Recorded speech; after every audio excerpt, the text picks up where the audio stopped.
Welcome to Sisters Inc., our podcast for and about women business owners, brought to you by Black Enterprise. I'm your host, Elisa Guns. Black women are the fastest growing group of entrepreneurs in America. And on every episode of Sisters Inc., we'll sit down with one successful CEO and share how she slays the challenges of being a Black woman in business. Today's episode is all about launching a consumer packaged good. We're chatting with serial entrepreneur Eunique Jones Gibson, who founded the Happy Hues Co, maker of inclusive and inspiring baby and toddler essentials, including Big Ups disposable training pants and Wipe Me Down baby wipes. I don't think I ever say wipe me down without smiling. Like you really nailed it that way. Welcome to Sisters Inc. Eunique, and thanks so much for sitting down with us today. Thank you for having me. Excited to be here. We, of course, first came to know you through Because of Them, We Can. So you've long been celebrating Black excellence. When did you realize that you could build a business, or two or three in your case, around culture and positivity? Yeah, thank you for that question. I think I realized that you could build multiple brands around culture and creativity probably right before the pandemic. That's when I came up with the game Culture Tags, but I had been ideating on consumer product goods for a while, but just didn't have anything that I felt was catchy enough or made a lot of sense or really intersected between culture and community, which is really the lane that I try to stay in. And so I think I figured it out around the pandemic timing when I launched Culture Tags, and it was wildly successful. But for me, it just really unlocked another door in my brain where it's like, you know what? You do have a pathway to additional consumers through distribution, not just digital distribution, but on shelf distribution to get your ideas out and to offer something of value to other people. And so it was definitely Culture Tags unlocking that reality for me. It's so interesting because most of the time when I speak to people, it's like they had this idea for something and then they just couldn't rest until they got it out into the world. You said that you were ideating because you wanted to create consumer packaged goods before you knew what it was that you wanted to create. Why was that market so attractive to you? I've just always understood distribution from my upbringing. I come from a very entrepreneurial family, from my grandfather and grandmother having a thriving church in Washington, D.C., to my mother's mother, my maternal grandmother, owning a bar and apartment buildings. I've always been around business owners and leaders. And as a consumer myself and understanding gaps in the market and advertising, it just felt like a natural progression to understand gaps from a consumer product good perspective. And so I think an immediate recognition from my perspective was games. Like, where are we? Where's the representation? It doesn't exist. We had Black Card Revoked, which was great, but it was like, what else is there? And so I was like churning and thinking and wrestling with the idea. But I also have to be honest, in 2019 was really when I came up with the idea for the Happy Hues company. But I also knew I would need revenue and I would need money in order to make that dream a reality.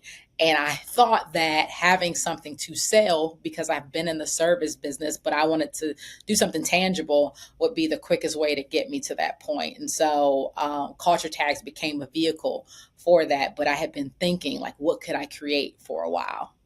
And what made you want to branch into creating products specifically for babies? Yeah, so I will tell you, whether it's Because When We Can or Culture Tags, I've never just been like, this is the plan. This is how we're going to do everything. It's really just been me being open to inspiration and recognizing challenges. And so for me, I was ready to put a pull up on my daughter, who was 3, and she was sleeping in training pants. She was already potty trained during the day. And the character that I broke out of the box was Cinderella.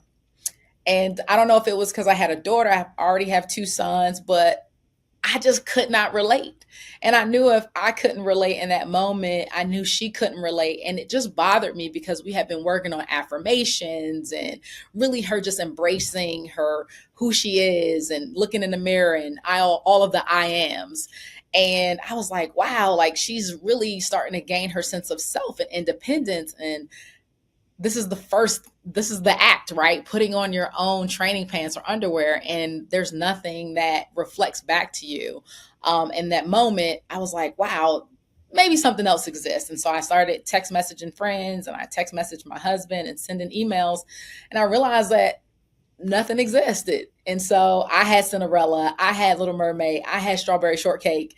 And I didn't want that for my daughter, but not only for my daughter, I didn't want it for other children, not just Black children, but children in general of multiple and various hues.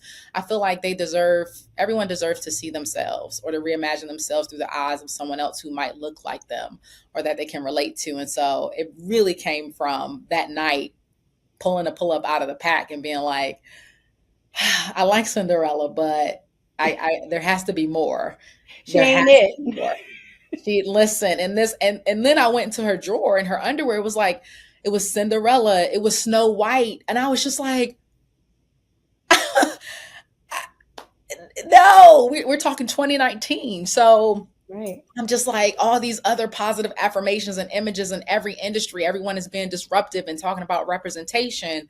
But when we talk about the first thing that you do as a young person, that really where you start to develop your sense of self, right? Outside of like taking your first step and all those things, it's like the first garment you put on. It's like your training pants and then your underwear. And so at that basic level, I felt like we had an opportunity. Yeah.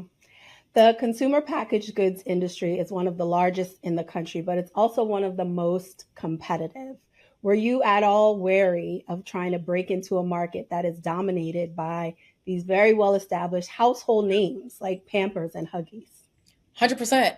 It is the reason why we go from 2019 to me not launching until 2023. I kept talking myself out of it. I was telling my friends, like, this is too big. Like, this is too big. It's too much. Who am I? Who do I think I am? And I kept trying to leave it alone and do other things. And then I had culture tags that was wildly successful. So it's like, well, maybe I should just make games. And I wrestled with it like weekly, monthly, and then it just got to the point where I just could not ignore it. And I was like, okay, God, like if this is for me to do, then you've got to really make it clear what the path is.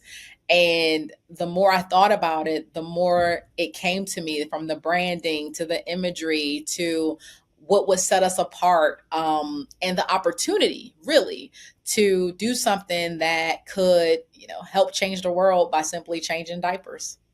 Yeah, I love that you were candid enough to share that. I think a lot of aspiring entrepreneurs can really relate to like talking themselves out of the idea, feeling that the idea is too big or that they are not big enough to meet the idea. And coming from you, who was already successful with Because of Them We Can and with culture tags. Yeah, I literally had a moment yesterday. We have our first order. I don't know when this launches, so I won't say the retail partner, but we're going into retail, and obviously, and I was looking at the orders that the team is palletizing, and I was just like, I can't believe this is happening. I was like, this is crazy, and I started having that like, collect yourself moment because of the fear. It's always something that's going to continue to rise because it's uncharted territory. And so I'm always in those moments where a little insecurity seeps in, but for me it's also dominated by a lot of excitement and a lot of just pride and a lot of optimism for all of the things that can go right and all of the change that this can help inspire. And so it's exciting, but I would be lying. I think any entrepreneur who sits across from you and says, "No, I wasn't nervous," or "No, I wasn't afraid," or "I didn't try to talk myself out of it," those moments come up. Now, they might be short for some people and they might linger for others. But for me, to be in a category, to your point, that's heavily dominated by, Procter and Gamble, which pivoted from being a candle company, and look at them now, or a Kimberly Clark. I welcome it. I'm inspired by them. I respect them tremendously, but I'm also excited to be in the same space because I think that things like this are what encourages innovation, and it's what shifts culture. Yeah. We're going to come back to the growth and the retail, but I have to say, when you said the word palletizing, like I got goosebumps. Like, I love that for you. We have to get more Black women owned business to the palletizing stage. Like, that is exciting. You talked about differentiating yourself out there in that market. Creating brand loyalty is so very important for a business like yours. So, tell us some of the ways that you differentiate yourself and some of the ways that you engage your customers to turn them into like loyalists. Yeah, so I think it's always important to share the journey and to be as transparent as I am right now, because at the end of the day, we just want to know that someone relates, right? That we can see ourselves in somebody else's shoes, and that that person is potentially creating something that is a solve to a problem or a need that I have. And I think that's the number one thing that I can do, is just be real, be transparent. When you step into the brand side, it's really about, in this particular category for me, as a mother of three, as a mother who went through a bout of postpartum depression, as someone who was like, oh, so they just let you go home, no manual. We don't have a YouTube video. No one's like, I'm like, oh, I just leave, and understanding how stressful and scary that time is. And then to walk down these aisles and to just feel like it's not inspiring, it's not joyous, it's not happy, wanting to really infuse that type of energy, which is reflective of my energy, into that owl, but also to create what doesn't exist. And so that being the Happy Hues crew and the characters that the kids can relate to and content that gets to surround them. It's also creating names for products that are deeply embedded in Black culture, but that also resonate whether you are Black or not. But you and I know, oh, big ups, got it. Wipe me downs, understood. So that's also equally important to me, because what I have found is that a lot of other companies with individuals sitting at tables that do not look like us benefit from how we speak and our slang and our terms. And then we get in stores and we see these products and we buy them thinking that one of us is at the table, only to realize that we're not at the table. Instead, someone's done a really good job of being in the weeds of a Twitter or an X or a Threads or Instagram to understand how we communicate and vibe with one another. And I just think that for me, it's important to be authentic and to invite those types of terms and those types of brand names into what we're doing, but do it in a way where we all feel very proud, knowing it's coming from a very authentic place and it makes sense. Yeah, absolutely. And it speaks to us. It's like, you're welcome here, you're important to this brand. And you're absolutely right. So many other people are capitalizing on it. And in the days of AI, it's even scarier. It's like we don't own it. We're not at the table. We weren't even like in the building At all. at all. You mentioned before that you've always understood distribution, and of course, we know that you understand content and digital media, but it's such a different animal than what you're doing with Happy Hues. How did you figure out the things like manufacturing, inventory, pricing? Yeah, so I believe that every experience builds towards the next. And so for me, understanding manufacturing, logistics, shipping, all of those things really started with Because When We Can, from self-publishing my own book that sold tens of thousands of copies, and self-publishing that without having an agent, without having a book deal, and really just getting into the weeds of manufacturing and terms, and just understanding, how these things work. And so for me, it's been leveraging the experience and the expertise, the learnings and the failures of previous endeavors, whether it's with Because When We Can and not paying for an editor the first book that I released, and getting it back and realizing I'm too close to this. There are tons of mistakes, and having to redo the book and spend or lose, tens of thousands of dollars, and understanding the importance of getting samples and testing and understanding how to communicate terms and what is a minimum order quantity. What's a full container load versus like a FCL versus a LCL. So Because When We Can really helped me to get into the weeds of manufacturing. And so I was able to leverage that experience and the experience of culture tags, shipping culture tags, tens of thousands of units a month from my direct to consumer channel during the pandemic.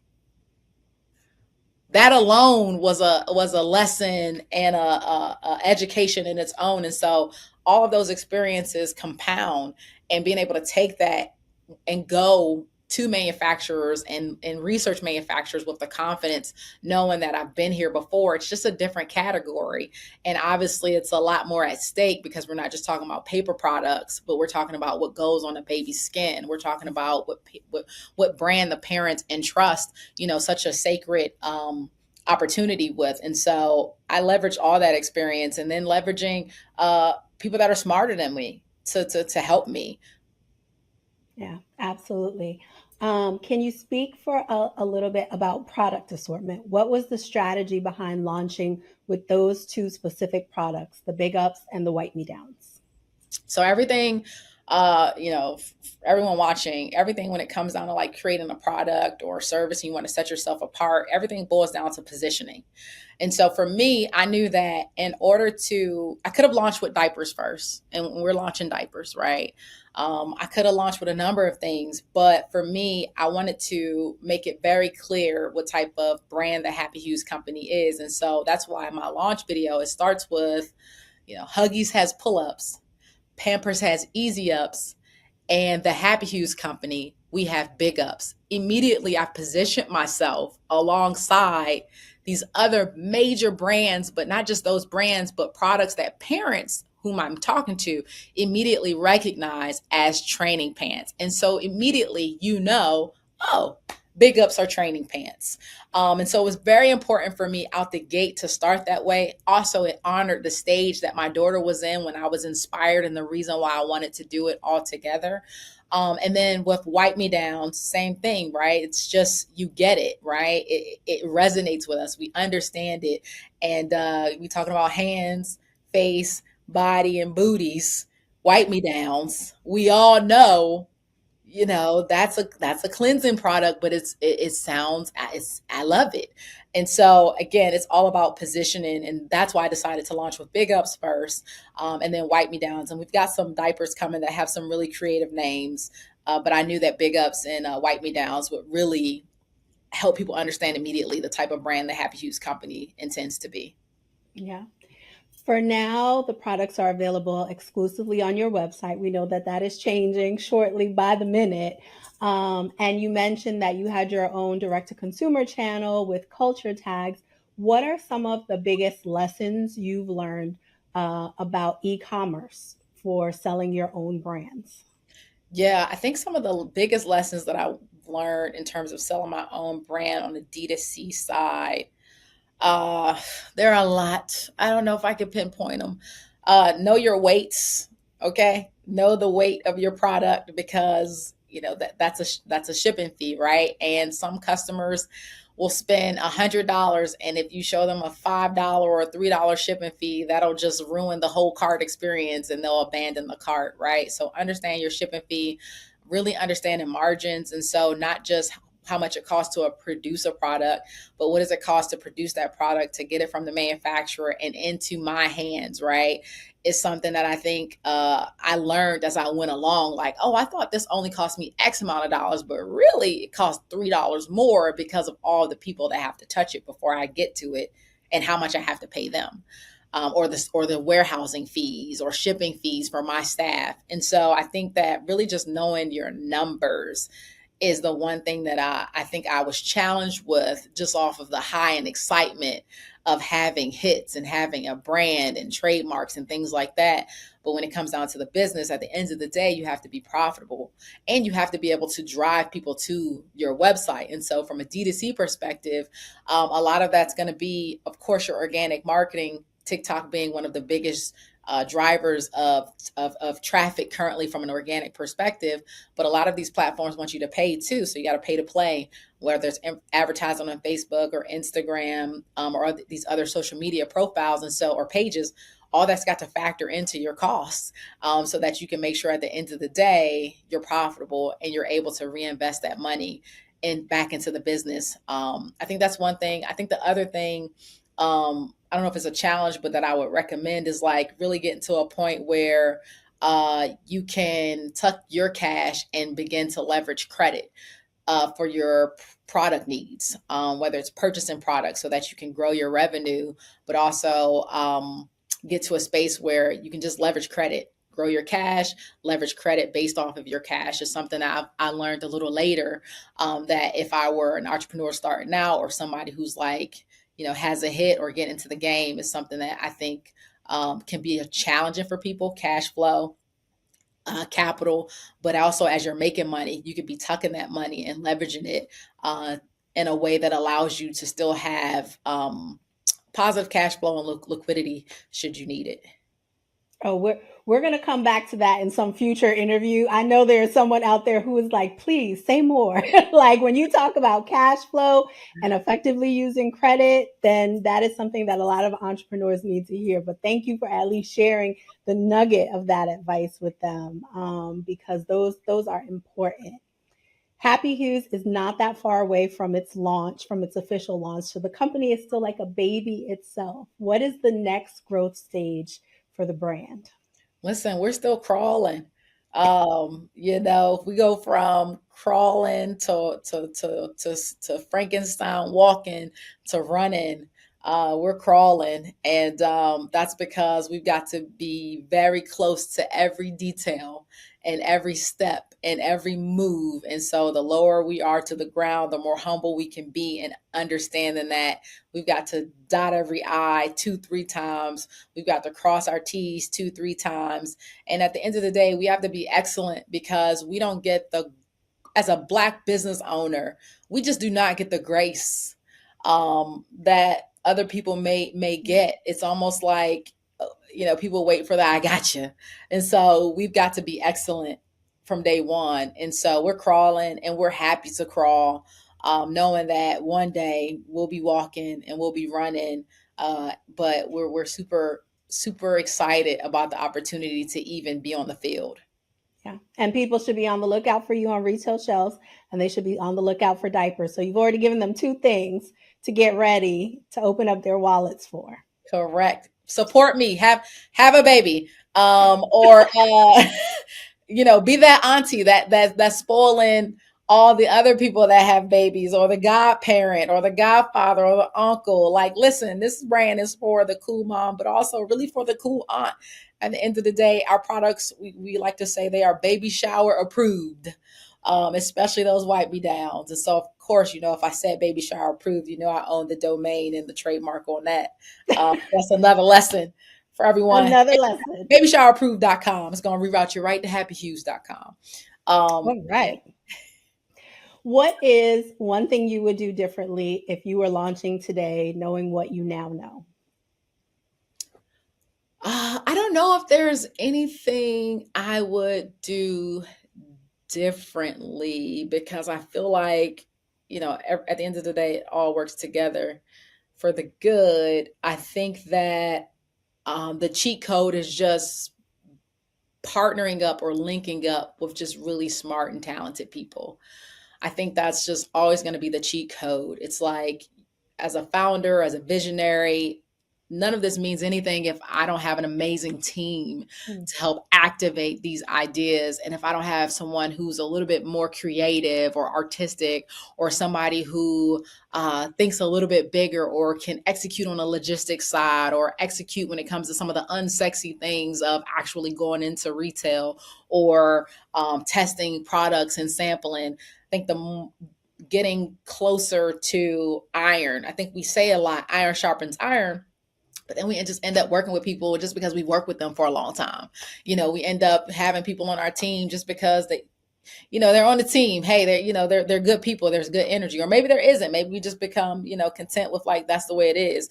But I think being very clear about the goal and understanding that it will only be realized with iron that is sharp to keep you sharp, and to keep the innovation and the excellence at an all-time high is going to be the way that you get to where you want to go. And so I think for me, it would have been seeking out those gems and those jewels and people a lot more aggressively, but we're here and I'm excited. But it's definitely something that I think that a lot of founders, especially women, we have this F it, I'll do it mentality.